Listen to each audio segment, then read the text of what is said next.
Glass کو لیا اور گلاس کو لینے کے بعد کہا اے عائشہ یہ بتاؤ کہ تم نے کس جانب سے پانی پیا ہے, تم نے کس جانب سے گلاس کو منہ لگایا ہے. عائشہ صدیقہ کہتی ہے یا رسول اللہ علیہ الصلوۃ والسلام, آپ نے پانی مانگا تھا میں نے دے دیا تھا, آپ نے گلاس مانگا میں نے دے دیا, لیکن کرارہ کیوں پوچھ رہے ہو, یہ کیوں پوچھ رہے ہو کس جانب سے پانی پیا ہے, یہ کیوں پوچھ رہے ہو کس جانب سے منہ لگایا ہے. میرے آقا نے ارشاد فرمایا اے عائشہ اس لیے پوچھ رہا ہو, اس لیے بول رہا ہو کہ جس جانب سے تم نے پانی پیا ہے, جس جانب سے تم نے منہ لگایا ہے, اسی جانب سے یہ محمد رسول اللہ منہ لگائے گا, اسی جانب سے یہ اللہ کا نبی پانی پیے گا. عائشہ صدیقہ کہتی ہے یا رسول اللہ یہ تو میرا جھوٹا پانی ہے, یہ تو میرا جھوٹا پانی اور آپ پیئیں گے. میرے آقا نے ارشاد فرمایا اے عائشہ صدیقہ اتنا یاد رکھو یہ تمہارا پانی جھوٹا نہیں بلکہ مومن کے جھوٹے میں ایک شفا ہوتی ہے. اور اے عائشہ میں اس لیے تمہارا جھوٹا پی رہا ہوں کہ بیوی کا جھوٹا پینا اس میں محبت میں اضافہ ہوتا ہے. ایسے ہی آپ لوگ ایک بار درود پاک پیش کریں, پڑھیں اللہم صلی علی سیدنا و مولانا محمد طب القلوب و دوائها وافیۃ الابدان و شفائها نور الابصار و ضیائها صلو علیہ الصلوۃ والسلام علیک حبیبی یا رسول اللہ صلی اللہ علیہ وسلم. عزیزان محترم, آپ نے مصطفیٰ کریم صلی اللہ علیہ وسلم کی حدیث سنی.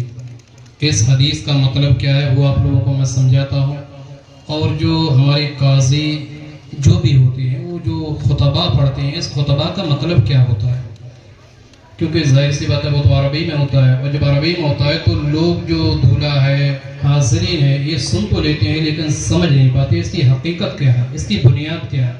وہ آج میں آپ کو سمجھا رہا ہوں, اسے بڑے غور سے سنیں گے. سب سے پہلے حدیث ہے النکاح من سنتی فلیس النکاح من سنتی فمن رغب عن سنتی فلیس منی. اس کا مطلب یہ ہوتا ہے کہ حضور فرماتے ہیں کہ یہ جو نکاح ہے یہ میری سنت ہے. حضور فرماتے ہیں یہ نکاح یہ میری سنت ہے, یعنی جس نے نکاح کیا تو یہ سمجھ لیجئے کہ اس نے میری سنت پر عمل کیا, اور جس نے اس نکاح سے بے رغبتی کری یعنی جس نے نکاح نہیں کیا, استطاعت ہونے کے باوجود اس کے باوجود اگر نکاح نہیں کرتا ہے تو میرے آقا یہ بھی ارشاد فرماتے ہیں فلیس منی, کہ وہ ہم میں سے نہیں. عزیزان محترم, اس نکاح کا معاملہ کیا ہے؟ نکاح کا مطلب یہ ہوتا ہے کہ دو اجنبی لوگ کا آپس میں ملنا, ایک ہو جانا. نکاح کا مطلب ہوتا ہے یعنی ظاہر سی بات ہے دولہا بھی ایک الگ ہے, لڑکی بھی ایک الگ ہے, ان میں کوئی رشتہ نہیں ہوتا ہے. لیکن جب یہ نکاح ہو جاتا ہے تو بھائی ان کے درمیان ایک رشتہ ہو جاتا ہے, یعنی جو اجنبی پن تھا وہ ختم ہو گیا اور یہ دونوں دو کی صورت میں ایک بن گئے. عزیزان محترم, اس دور میں نکاح تو ہر دور میں ضروری تھا اور آج تو اور بھی ضروری ہے. آئیے سمجھیے کہ بے شمار لوگوں نے, نام لینا نہیں چاہوں گا, بے شمار لوگ تو صرف یہ سوچتے ہیں کہ ان لوگوں کو کیسے نکاح سے دور کیے جائے, یہ لوگ اپنا رشتہ پاک کیسے رکھتے ہیں, ان کو پاک رکھنے سے پہلے ہی ان کے رشتے کو ناپاک کر دی جائے. عزیزان محترم, آج ہم میں سے کئی ایسے لوگ جو زناکاری میں مبتلا ہو جاتے ہیں, جن کی راتیں کہیں اور کٹتی ہیں, جن کا وقت غیر محرموں کو بیچ میں کٹتا ہے, جو غیر محرموں کے گلے میں ہاتھوں میں ہاتھ ڈال کے رہتے ہیں. عزیزان محترم, اسلام اس سے سخت منع کرتا ہے, اسلام اس کی اجازت نہیں دیتا. اس کے ساتھ ساتھ یہ ہے کہ جس سے ہمارا نکاح ہو جاتا ہے پھر ہمیں اس سے بے پناہ محبت بھی کرنا چاہیے, کیونکہ ایک لڑکی جو ہوتی ہے وہ اپنے گھر پریوار, ماں باپ, رشتہ دار, اعلیٰ اولاد سب کو چھوڑ کر آتی ہے صرف ایک لڑکے کے بھروسے. نہ تو وہ سسر کے بھروسے آتی ہے, نہ ساس کے بھروسے آتی ہے, نہ دیور و جیٹ کے بھروسے آتی ہے. اگر ایک لڑکی آتی ہے تو صرف ایک لڑکے پر بھروسہ کر کے آتی ہے. تو لڑکے کو بھی چاہیے کہ کہ لڑکی کو اتنی محبت دے کہ نہ تو اس کو اس کے باپ کی یاد آئے، نہ اس کو اس کی ماں کی یاد آئے، نہ اس کو اپنے گھر والوں کی یاد آئے۔ عزیزان محترم، نبی پاک صلی اللہ علیہ وسلم کی یہ سنت بھی ہے کہ اپنی بیویوں سے محبت کرو۔ میرے آقا کریم صلی اللہ علیہ وسلم وہ ارشاد فرماتے ہیں کہ میں باہر سے آیا تو میں نے کیا دیکھا کہ برآمدے میں حضرت سیدہ عائشہ صدیقہ رضی اللہ تعالیٰ عنہا ایک پیالے میں پانی پی رہی تھی، ایک گلاس میں پانی پی رہی تھی۔ جب وہ پانی پی رہی تھی، اے نوجوانوں، ایک میاں اور بیوی کا رشتہ کیا ہوتا ہے اسے ملاحظہ کر لو۔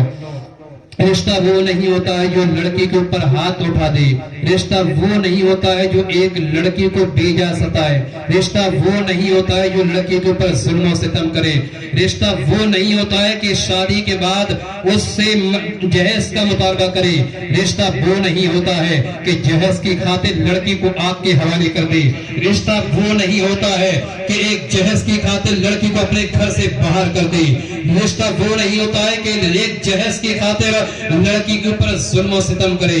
عزیزان محترم، رشتہ تو وہ ہوتا ہے جو مصطفیٰ کریم نے سیدہ عائشہ کے ساتھ کیا تھا، اور اتنی محبت دی سیدہ عائشہ کو، اتنی محبت دی کہ تاریخ کے صفحات پر آج بھی وہ حدیث نقل ہے کہ میرے آقا ارشاد فرماتے ہیں کہ سیدہ عائشہ ایک گلاس سے پانی پی رہی تھی اور میں بیٹھ گیا، میں نے عائشہ صدیقہ سے کہا تھا، اے عائشہ صدیقہ، جو پانی تم پی رہی ہو، جس گلاس سے تم پانی پی رہی ہو، لہٰذا اس میں کچھ پانی میرے لیے چھوڑ دینا۔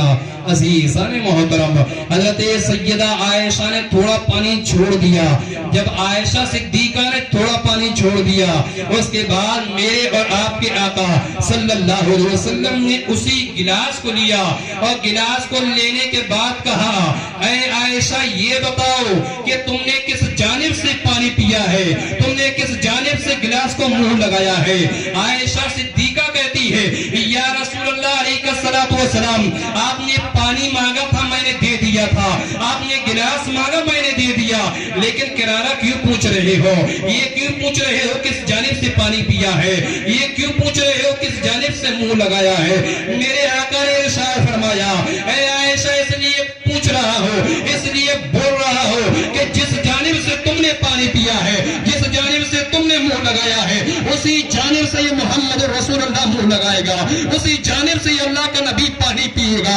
عائشہ صدیقہ کہتی ہے، یا رسول اللہ یہ تو میرا جھوٹا پانی ہے، یہ تو میرا جھوٹا پانی اور آپ پیئیں گے۔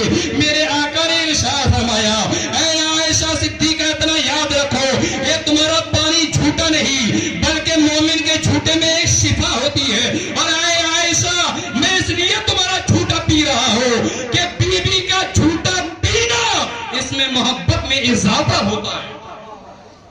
عزیزان محترم، جس نبی کا کلمہ ہم پڑھتے ہیں، جس نبی کا نام ہم لیتے ہیں، جس نبی کے طور طریقے پر ہم زندگی گزارتے ہیں، جس نبی کی حدیثیں ہم سنتے ہیں، وہ نبی تو یہ کہتا ہے کہ ایک دوسرے کا جھوٹا پیو، ایک دوسرے کے ساتھ کھانا کھاؤ۔ اگر میاں بیوی ایک دوسرے کے ساتھ کھانا کھائیں گے، ایک دوسرے کے ساتھ کھانا کھائیں گے، تو یہ سمجھ لیے نفرت نہیں بلکہ محبت میں اضافہ ہوتا رہے گا۔ عزیزان محترم، لیکن آج ہماری سماج کے اندر یہ دیکھا جاتا ہے کہ لڑکا تو الگ کھاتا ہے، لڑکا الگ کھائے گا، لڑکی الگ کھائے گی۔ پوچھا جائے گا، میاں آپ الگ کیوں کھا رہے ہو؟ ارے بولے ماں دیکھ لے گی ڈانٹے گی، باپ دیکھ لے گا ڈانٹے گا، سماج یہ دیکھ لے گی تو کہے گا کہ میاں یہ دیکھو میاں یہ بیوی کی غلامی کر رہا ہے۔ عزیزان محترم، یہ دنیا ہے، یہ دنیا کی زندگی ہمیں نہیں گزارنا ہے، ہمیں شریعت مطہرہ کی زندگی گزارنا ہے۔ اب ایک جملہ میں آپ کو بول دوں پھر میں اپنا بیان ختم کر رہا ہوں، صرف 1 منٹ کا۔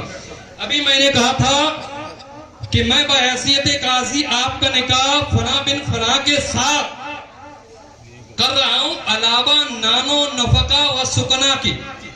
قاضی بولتا ہے اس کا کیا مطلب ہوتا ہے؟ ایک جملے میں سن لیں، دیکھو یہ ہوتا ہے کہ بھائی نان نفقہ و سکنا، نان کا مطلب یہ ہوتا ہے کہ لڑکے جو تو شادی کرنے کے لیے آیا ہے، شادی کرنے کے لیے، تو کیا لڑکی کو روٹی دے پائے گا؟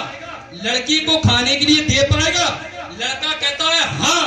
اگر لڑکا ہاں کہتا ہے تو تو یقیناً یہ ہے کہ آگے کی کارروائی شروع کر دی جائے. اگر لڑکا کہتا ہے نہ تو صاحب جس راستے سے آپ آئے اسی راستے سے آپ واپس لوٹ جائیے. پھر شریعت اجازت نہیں دیتی. ایک نان، ایک نفقہ. نفقہ کا کیا مطلب ہوتا ہے؟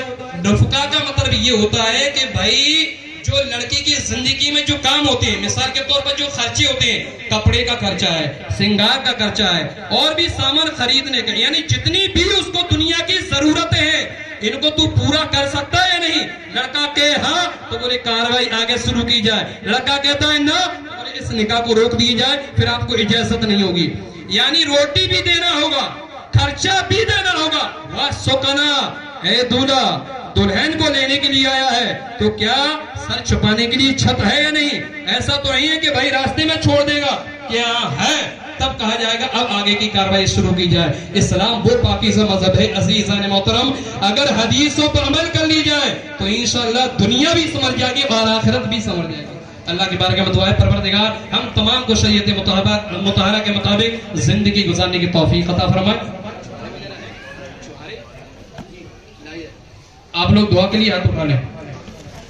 بسم اللہ الرحمن الرحیم. اللہم ربنا آتنا فی الدنیا حسنۃ وفی الآخرۃ حسنۃ وقنا عذاب النار. پروردگار عالم مالک مولا شریعت مطہرہ کے مطابق یہاں نکاح کھانی ہوئی ہے میرے مولا، اس نکاح کو اپنی بارگاہ میں قبول عطا فرما. آمین. میرے پروردگار دولہا اور دلہن کے درمیان الفت و محبت عطا فرما. میری پروردگار دولہا اور دلہن کے درمیان وہ محبت عطا فرما جو حضرت آدم صفی اللہ اور حضرت حوا کے درمیان رہی. پروردگار دولہا اور دلہن کے درمیان وہ محبت عطا فرما جو حضرت ابراہیم خلیل اللہ اور حضرت حاجرہ کے درمیان رہی. رب العالمین دولہا اور دلہن کے درمیان وہ محبت عطا فرما جو نبی پاک صلی اللہ علیہ وسلم اور حضرت عائشہ صدیقہ کے درمیان رہی. پروردگار دولہا اور دلہن کے درمیان مولا وہ محبت عطا فرما جو حضرت علی رضی اللہ تعالیٰ اور سیدہ فاطمہ کے درمیان رہی. رب العالمین یہاں جتنے بھی حاضرین ہیں میرے مولا تمام کی حاضری کو اپنی بارگاہ میں قبول عطا فرما. رب العالمین دولہا اور دلہن کی زندگی میں مولا برکت عطا فرما. رب العالمین ان کی عمر میں برکت عطا فرما. پروردگار عالم ان کے آنے والی نسل میں برکت عطا فرما. رب العالمین ان کے آنے والی نسل کو اہدنا الصراط المستقیم پر چلنے کی توفیق عطا فرما. میرے مولا یہاں جتنے بھی حاضرین اللہ ان تمام کے دلی جائز مرادوں کو پوری عطا فرما. میرے مولا ان میں سے جو بیمار ہیں انہیں شفاء کاملہ و عاجلہ عطا فرما.